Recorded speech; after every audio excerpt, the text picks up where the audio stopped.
Hello, Feisties, and welcome to the second episode of the Feisty Women's Performance Podcast, where we gather trusted information so women can feel and perform their best.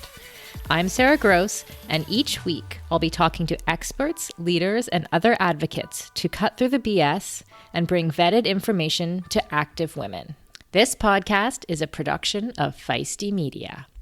Okay, Feisties. So for this second episode, I wanted to start where we left off last spring with the inaugural Feisty Women's Performance Summit. We had noticed that there was kind of a lack of good information for active women, for women in sports, but also active women more broadly, that the fitness industry was basically rife with misinformation, trying to sell us bullshit products that were going to solve problems that we didn't really have. And we recognized the need to create a space where we could vet experts and bring them in and actually deliver good information to women and to folks who are working with active women, whether that's fitness trainers or coaches. And so that's what we did at the Performance Summit last year. And we're going to do it again this year, which I'll talk about a bit later. But for now, I want to present to you today one of our keynotes from last year's summit. And while we had some absolutely incredible speakers at last year's summit, like Myrna Valerio and Dr. Stacy Sims, I wanted to start with this one by Taylor Treacy. Taylor Treacy is a former pro volleyball player who struggled herself with an eating disorder and the founder of the Virago Project. Virago, incidentally, means a female warrior. Love that. And it's a nonprofit organization that focuses on mental health, self-care, and empowerment for all women athletes. Taylor's presentation at the summit was aptly named Fuck Diet Culture, a name that I loved. And I wanted to start with that on our second episode of the podcast because it really outlines precisely how culture affects us on every level. It can affect our nutrition, our mental health, and even our ability to do the things that we want to do. And one of my goals with this podcast is to help undo many of the harmful things we've been taught about what we are physically capable of as women. If we can undo that, then the sky's the limit in terms of what we can do at any age in terms of performance, especially with a whole new rich amount of research coming out of various corners about female performance. And I want to replace some of the harmful things that we've internalized from our cultural environment with tangible ways that we can become more confident through movement. I immediately thought of Taylor's amazing presentation from our summit because she starts by talking about diet culture and how it affects our identity and can take away from what we think we can achieve, and how diet culture conveys a thin ideal that sort of teaches women to literally shrink instead of getting stronger and becoming leaders. Taylor also explains how we've all internalized this kind of like the beauty standards of our culture, which for many of us include that sort of thin ideal, and talks about how if we can get over that or overcome that, we can start to focus more on the things that matter. I personally just absolutely loved every part of this presentation, and I know that you will too. And even those who were at the summit last year, if you haven't listened since then, this presentation is absolutely incredible. But before we get to it, I need to tell you that this year's Feisty Women's Performance Summit, the tickets are now on sale. So the summit's virtual, and it's March 25th to 27th. And like last year, we will be gathering experts into one place in order to educate everyone about how to get the best of our bodies in our 4 pillars: physiology, nutrition, mental health, and culture. We have a couple of amazing speakers lined up that I'm going to save for next week to announce. But I do want to say that myself and our team have a track record of creating an amazing vibe on Hopin, which is the platform we use for the summit. So it's not just a Zoom call. There's lots of other things happening. We have an expo, we have online networking. So we really try to create a community online over the course of the weekend. Tickets are only $99 for the weekend pass or $149 for the all access pass. To purchase a ticket, head on over to womensperformance.com where you'll find all the info and you can purchase a ticket there. As we head into summer, rest and recovery are critical for improving sports performance, reducing stress, and living a long and healthy life. We should all invest in better sleep. So, think about the thing you lay your head on for 8 hours a night. If it's not exactly right for you, it can lead to needless tossing and turning, or worse, have you waking up with an unrelenting kink in your neck. My new Lagoon pillow has helped me improve my sleep immensely by pairing me with the performance pillow that has everything I need. So I personally was matched with the Otter pillow. Shout out to Team Otter, which I love because it has a gentle cooling effect. And I was able to choose how much stuffing I wanted in it, which is super important to me because I'm doing a decent amount of CrossFit these days and my shoulders are kind of creaky. So having a pillow that is stuffed just to the right height keeps my neck and head in exactly the right position and comfortable for the entire night. And as of fall 2023, Lagoon launched their 100% mulberry silk pillowcases. It's cool to the touch, buttery soft, and great for your skin and hair. You've got to go check out this pillowcase if you want to feel great and look great every morning. Waking up for morning workouts has never felt better. I'm refreshed and pain-free thanks to my Lagoon pillow. To check it out for yourself, go to lagoonsleep.com/performance and take the 2-minute sleep quiz to find your perfect pillow match. And then use the code PERFORMANCE for 15% off your first purchase. That's code PERFORMANCE at lagoonsleep.com/performance, whole 15% off, and the link is in the show notes. You can just click through there.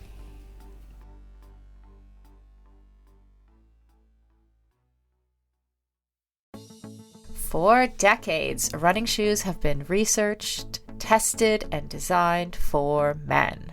Brands have relied on the shrink it and pink it approach to sell male shoes to female customers. That's why we are so excited to be working with Hedas. Hedas designs athletic footwear for women that elevates performance, safety, and style. Hedas unlocks the science behind women's biomechanics through dedicated research, creates better shoes for women that support their longevity and performance, and establishes new design standards to promote transparency in a male-biased industry. Hedas have a lower ankle collar to reduce rubbing, a breathable mesh toe box to allow for ventilation and to allow for female toe shape, a special kind of plate in the midsole to keep tired legs going, a narrow heel cup to reduce heel slippage and take the pressure off our Achilles, and a rounded instep to create a snug fit. Hedas has 3 shoe models designed for different sessions: the Alma Cruise for long runs, the Alma Tempo for training days, and the Alma Speed for pushing the pace. I've personally been running in the Alma Cruise and I love them. It's the shoe I always wanted and never knew I needed. The fit is perfect in every way. You can get your own pair of Hedas at hedas.com and use the code Feisty20 for 20% off. That's Feisty20 at hedas.com, and it will all be in the show notes. Enough blabbing from me. Let's hear from Taylor. Welcome to the Fuck Diet Culture keynote. I know that this is a on-trend topic right now, diet culture. It's everywhere. We see it impacting women. We see it impacting sports women. So I'm really excited to dive in a bit deeper into this topic, give you my opinion on it, and kind of let you guys know too how diet culture has impacted my life personally and both athletically. So, all right. So a little bit about me. My name is Taylor Treacy. And if I had to describe myself in 3 words, number 1, I would say that I'm an athlete. So I played volleyball at the University of North Carolina at Chapel Hill, graduated in 2016. So I'm somewhat of a recent grad. And I also was a professional volleyball player. I played in the northernmost part of Finland, Kuusamo, Finland. I will always be an athlete. That's a huge part of my identity, as I am sure is a huge part of many people who are here identity as well. The second way I would describe myself is that I'm a founder. In 2018, I founded a nonprofit organization called the Virago Project. And what we do is we provide mental health resources for all sportswomen, high school, college, professional, retired. Athlete, founder. And the third way I would describe myself as a person, and you're going to want to click slowly through these. I'm going to give you guys a glimpse into my life. So very normal person. I have a boyfriend I love. And the next picture, I love spending time with my family. That's my mom, who's Irish, by the way. Next picture is my dad. And that's a photo after a game from a high school volleyball game. And the next photo is a picture of my friends. So I'm really big on living a full life. And I know that in the past, diet culture and the internalization of those messages have taken away a lot of these different identities that you see that are a part of me. It's taken away my fullness of life. It's held me back from starting an idea or a nonprofit. And it's even taken away from my athletic performance as well. So I want to do a quick little exercise with you guys. And maybe, Lindsay, what I'll do is just like whenever I need you to click, hopefully this is okay. I feel bad making you do this, but I'll just like do a little, like a pop right there or something. But with me, maybe you guys can do this with me. I want to rate body confidence, my personal body confidence, and you can do this for yourself too over the years. So I'm going to start with elementary school. All right, so this is a picture of me when I was a kid, okay? And I was a pretty active kid. If I had to rate my body confidence when I was a kid, I would say it was good. I was not self-conscious. All I wanted to do was play on the playground, do back handsprings. I was really into gymnastics. I was just an innocent kid. Diet culture hadn't seeped its way into my mind yet. All right, high school. If I had to rate my body confidence in high school, by the way, this is a picture from my first big club volleyball tournament ever. And yes, I have braces there. If I had to rate my body confidence during high school, I would still say that it was good. I was not focused on the aesthetic of my body. If I could change one thing about my body when I was in 9th grade, like in this picture, it would probably be I just wanted to jump higher, and maybe I wanted a little bit bigger of a hand so I could block more balls at the volleyball net. That's it. All right, next picture. If I had to rate my body confidence on a scale of good to bad in college, then I would say that it was actually not so good. So in this picture, you see me after a point. If you know volleyball, this looks like a celebration kind of shot. And I think my teammate Taylor and I just scored. I look strong on the outside. I look healthy. I know our team at the time was ranked in the top 10 of all programs in the nation. But at this point, in my senior year of college, I started to struggle with orthorexia. I started to struggle with, and if you don't know what orthorexia is, it is kind of this obsession with clean eating and assigning moralities to foods. And this was really the start of what ultimately turned into an eating disorder for me. And this eating disorder transferred from college into my professional career. Now, I don't have many pictures to share with you guys from my professional volleyball career because it was short. I only played for a season. And the reason why I decided to walk away from professional sports was not because I was injured. It wasn't because I wasn't invited back to a team or because I didn't have a future in playing pro volleyball. It was because even though in this picture, you can't see the rest of the court, but I am playing in a game all around. I was a key contributor to the team. I was struggling silently when no one was looking with bulimia. And I could not go on and play professional sports while I was struggling with this eating disorder. So I ultimately ended up walking away. Now, before we get into the more informative bits of this keynote, I want to let you guys know where I am today and let you know ahead of time that this story does have a happy ending. Diet culture used to get to me, but now I have food freedom. I'm able to eat foods that I previously deemed off limits. That's me eating fried foods. That's me enjoying Christmas cookies. That's me living a full life, being allowed to have a hot dog on National Hot Dog Day and not worry about how my body, and beer, right? Like having craft beers and enjoying culture. And, I wish that I had this same freedom that I have now when I was an athlete, because if I did, then I don't think that I would be standing here in front of you today. In fact, I think that I would still be playing volleyball overseas right now. And when it comes to diet culture, we're about to hop right into this topic and how I feel about it. Education is everything. And so if I can just open up a conversation with someone about where diet culture comes from, have them start challenging the images and the messages that they're seeing, then maybe that can prevent another athlete from quitting their sport, or maybe it'll help another athlete improve their performance. All right, so let's talk about thin idealism and America's beauty standards. We can't talk about diet culture without talking about the thin ideal. So I love this quote from the Dove Self-Esteem Project. It says, the best known environmental contributor to the development of eating disorders is the sociocultural idealization of thinness.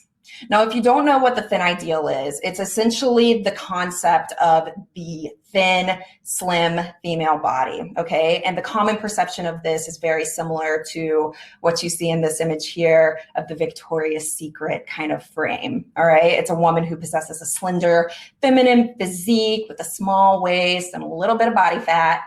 She's thought to be successful, happy, carefree, but disciplined and ambitious. And generally, like in society, people look at her like she has it all together. And I want to tell you from experience today, there was a time in my athletic career and in my life when I tried to achieve this beauty standard. And I want to let you know that sadly, a lot of people did look at me and think that I had it all together. But you know what else I had? An eating disorder, low confidence, and no one to talk to. All right, so I want to hop in and break down and challenge these beauty standards. All right, so this is my issue with it all, okay? And it's taken a long time for me to get here. So number one, it's patriarchal AF, all right? And if you don't know what patriarchy is, it's the system where men dominate and hold primary power over everything at the expense of others. Okay, and others are women, others are everyone who essentially are not heterosexual men. And patriarchy, it is a system that for women, it wants us to be small. It wants us to be submissive. It wants us to cater to this dominant male ego. I love this quote by MS Magazine that says diet culture is a tool of patriarchy because it keeps us fixated on diminishing ourselves, because it's so right. Think about it. Diet culture is a tool that patriarchy looks at and is like, ooh, what a perfect way to keep women working to make themselves smaller and keep them distracted and keep them trying to shrink themselves down. And, while we're doing this, while women are trying to fit this mold and shrink themselves down, they're harming themselves physically and mentally, because you can't shrink yourself down physically without shrinking yourself down mentally. My other issue with this patriarchal system and how diet culture plays into it is that it creates no space for the LGBTQ plus community. I mean, we're so big on inclusion today, but when it comes to our beauty standards, I always wonder, where is the inclusion? Of course, LGBTQ plus community isn't thought about when we're talking about diet culture, because how could that possibly serve the heterosexual male agenda? My second issue with diet culture, and this one hits close to home, is that it's racist and it's racially ignorant. I grew up in the 90s, partly in the early 2000s. And when I used to watch TV and look at ads, I found it really hard to find women of color who looked like me or who looked like my aunts or my friends in big publications and in big picture and in big features. And I had to ask myself, like, where are the women of color? And today I know it's a little bit better, but sometimes I wonder, why did it take so long for women of color to be included in mainstream beauty and lifestyle spaces? And even still, that this inclusion is slowly starting to uptick. Why are women of color who are included in these spaces, why are they still not receiving the same attention and notoriety as the white women? It's like diet culture tells us, okay, you have to be thin, you have to shrink yourself down, you have to be okay with being submissive. But on top of that, you have to be white, you have to be heterosexual, you have to be all these other things. Diet culture itself is not inclusive. My final issue with diet culture is that, and these beauty standards, is that it's totally inconsistent. Beauty standards change all the time. Hundreds of years ago, being voluptuous and curvy was in. Now it's the Kim Kardashian look, but with a flat stomach. And 3 years ago was the Victoria's Secret models that we saw on the previous slide, having that slender, thin frame. It's just impossible to constantly keep up with these expectations. And the thing is that all of this, again, is set up to distract women from things that matter. Sometimes I wonder what would happen if we spent less time trying to fit into these beauty standards and spent more time on things that matter to us, our sports, our relationships, our careers. What would happen? All right, so we can't talk about diet culture without talking about weight stigma and fat phobia. And if I had to just do a blanket statement of how I would define these things, I would say that weight stigma and fat phobia is the pathological fear of gaining weight and its discrimination against fat people. And I'm going to give you guys some real life examples of how I've seen this play out in athletics recently. So example number one, I had a girl, I have a friend who plays volleyball in Europe whose coach asked her to lose weight.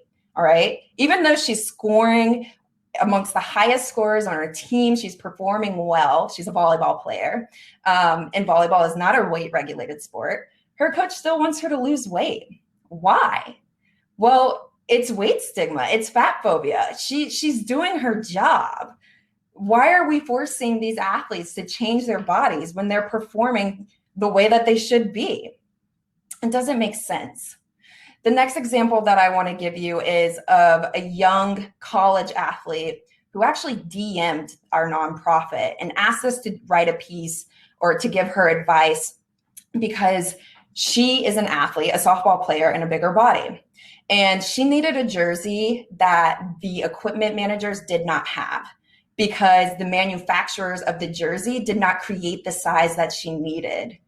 And again, this is systemic weight stigma in athletics. The fact that these manufacturers can't even produce clothing for athletes in bigger bodies is permeating the fact that the idea that athletes should be small and somewhere between this like thin ideal versus like the cut, no body fat, yet shredded athlete. It's very, very confusing. The next example I want to give is more of an ethereal example, but we see it all the time, and I just touched on it. Our society expects athletes to be shredded with hardly any body fat on them, when we know this is not the case. Athletes come in all different sizes and shapes, and nothing about the way an athlete looks really indicates whether or not they're able to perform their sport well. All right, now we're going to dive into the media, in the sports media, and how it reinforces thin idealism and diet culture. You guys know this. We're constantly bombarded with images that market the thin ideal, even in sports. I mean, look at the athletes here in the pictures to the right of your screen. Most of them are thin. Most of them fit this ideal athlete kind of build. And the thing is that advertisers and brands are backing it up. Again, the sports media is guilty. We have, for example, Paulina Gretzky here, just thin, able body, white woman, traditionally attractive, posing in this sexual position that is permeating this thin ideal concept that we just went over. And even when it comes to the broadcasters, sports media has historically favored thin, white, heterosexual women. And when it comes to sport apparel brands, for the longest time, brands like well, I'm not going to say their names, but many sport apparel brands were hiring out models, like Victoria's Secret models, to promote clothes that athletes would wear. It just doesn't seem right. And of course, we're constantly seeing sports networks and sports media and sports publications sexualizing sports women.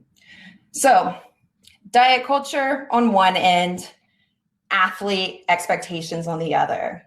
There's kind of a paradox going on here because diet culture teaches women to be small, dainty, and submissive, while sports have taught us to be strong, bold, lift heavy weights, and be leaders. I've got a question for you. What happens when sportswomen feel the pressure to fit both of these molds? I'm going to share with you guys some consequences that I've experienced when I have succumbed to diet culture. Some of these are extreme. Some of these are more conceptual.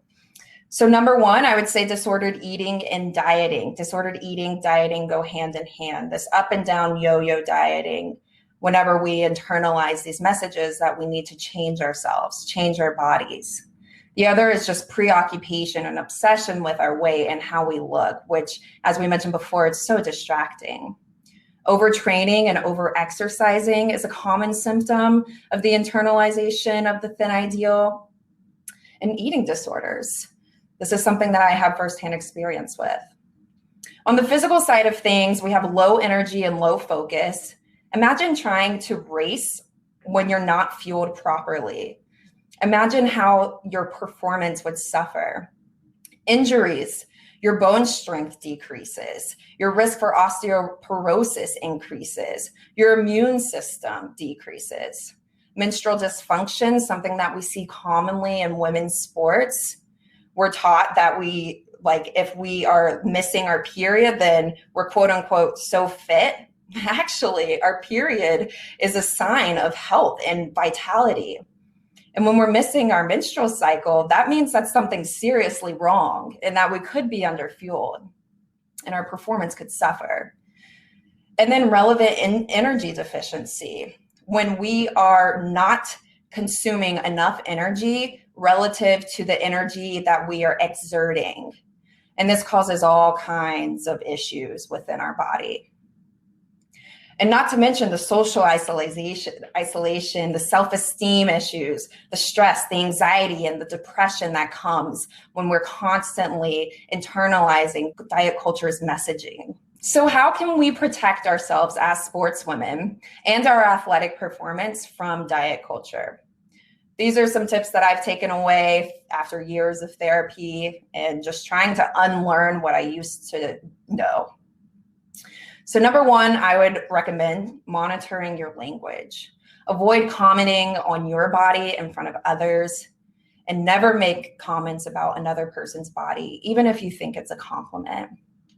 This is very important. Your words have the power to plant seeds in the minds of others. And if you think back to when we were rating our body confidence in the last several slides back, and I got to the college point, and I told you that up until college, my body confidence was strong, and then something happened, it shifted. Well, I know that it was because a lot of the time, my teammates and the other sportswomen around me were talking negatively about their bodies. And I had never heard that language before in my life. And year after year, comment after comment, that seed was planted, and then it grew and it grew until it turned into me speaking that way about myself and thinking that way about others. And then it evolved into a full-on eating disorder. Let's focus on gratitude. This is a great tool to protect ourselves from diet culture. Think about what your body does for you. It protects your organs. It keeps you alive. It takes you to places where you meet with friends. It helps you do your sports. Childbirth, we're women here. That's an amazing thing that our body can do for us. And in terms of the negative thoughts, well, this is my thought on the negative thoughts. Negative thoughts are going to come, okay? And there's no reason why we shouldn't expect negative thoughts about our bodies to arise from time to time. But acknowledging those thoughts does not equate to succumbing to them.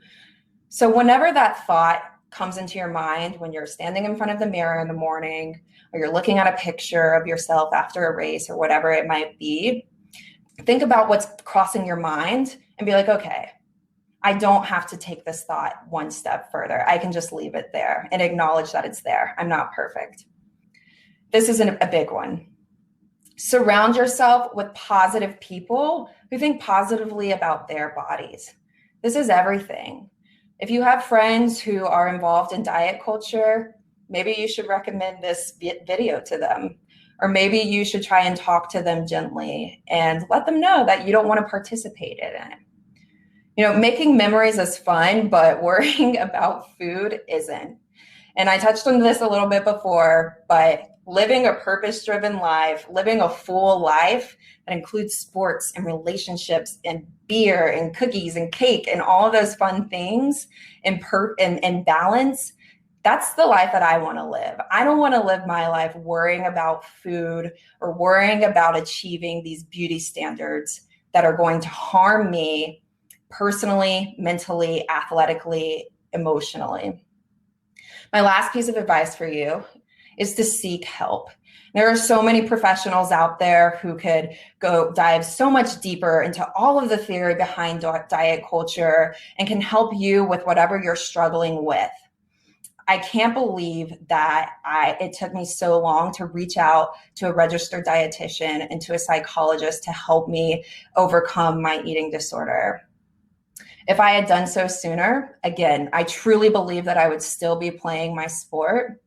And I truly believe that life would have been so much fuller for me and that I wouldn't have missed out on so much. So if you're thinking about asking for help, please seek professional help. And most importantly, know that you're not alone. Feisties, I hope you all enjoyed that as much as I did. My personal favorite things, my take-homes, were when she said to stop focusing on beauty standards and focus more on the things that actually matter in our lives. That was really powerful. Also, the part about language and avoiding commenting on your own body. I love that she said your own body first. I think I've seen that around social media, like not to comment on other people's bodies, which is also very true. But I think that internal dialogue on how we're talking to ourselves about our own physical presence in the world is the most important part. And lastly, what can't be fixed with a good practice of gratitude and having gratitude for our bodies and the things that we can do with our bodies. I know that's something that I'm having to learn again and again as I get older as well. And in order to do things that I want to do, I have to keep doing them and practicing them every day. So finding that gratitude, really important. So thanks once again to Taylor Treacy. You can find the Virago Project on Instagram at the Virago Project or online at viragoproject.org. Next week, I have a very feisty interview lined up for you, so I hope you will tune in then. These episodes drop every Monday. Please make sure that you subscribe on your podcast app. Give us a review. It really does help us rank. Share this with your friends. Screenshot it straight from your podcast app and share it and tag me, and I will love you forever.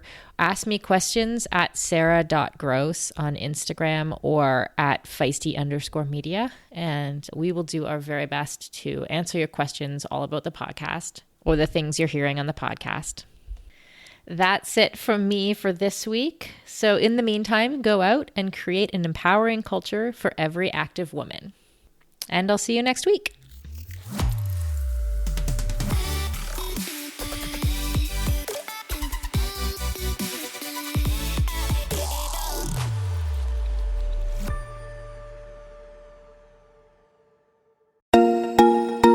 As a lifelong runner and triathlete turned CrossFitter, I am stoked to announce that the athletic eyewear brand Tifosi Optics has joined us as a partner here at Feisty Media. Tifosi sports glasses hit all the marks for athletes. They're shatterproof polybicarbonate, so the lenses not only reduce glare, but also offer scratch resistance, which I 100% need. They stay in place when you are moving. The hydrophilic rubber nose pads actually get more grippy the more you sweat, so they are secure and don't slide down your face even when you're running in hot conditions. No matter what sport you do, Tifosi has shades for you. Whether you love tennis, fishing, pickleball, running, cycling, or just hanging out on the beach. They are super reasonably priced, which I love, so I can have multiple pairs that go with any outfit. And of course, Feisty listeners get a special discount. So head on over to tifosioptics.com and use the code FM20. FM as in Feisty Media to get 20% off your order. That's FM20 at tifosioptics.com. I'll put a link in the show notes to make it easy for you. Endurance sports should be accessible to everyone, right? That's why we are so excited to be partnering with Motive. Motive is one of the fastest growing training apps in the world today, with thousands of amateur athletes signing up every month and a nearly perfect 4.9 star rating in the App Store. You are not a template, and your training plan should not be either. Prepare for running races, triathlons, cycling events, duathlons, or swim runs, however your season schedule shapes up, and get training written by some of the best coaches in the world in each discipline who know what it takes to help amateur athletes reach their goal on race day. The app takes the training written by those experts and then creates the most optimal training plan for your schedule, abilities, and goals. Plus, the training is fully customized to your race schedule, how much you can train each week, your current abilities, and the goals you want to achieve in your race. You can use the app for free as long as you want, or get all the upgraded features from the app for just $19.99 a month. But as a Feisty listener, you can sign up at mymotive.com and use the code Feisty for 2 months of full premium access. That's right, you get 2 months of premium for free. So you quite literally have nothing to lose. So head over to mymotive.com, mymotiv.com, and use the code Feisty, Feisty. And on a personal note, I know the founder of Motive, and he is driven to make triathlon and all endurance sports more accessible for the athletes who care about their performance, but who aren't quite ready for a full-time personal coach. If that sounds like you, definitely try the app for 2 months for free. You literally have nothing to lose.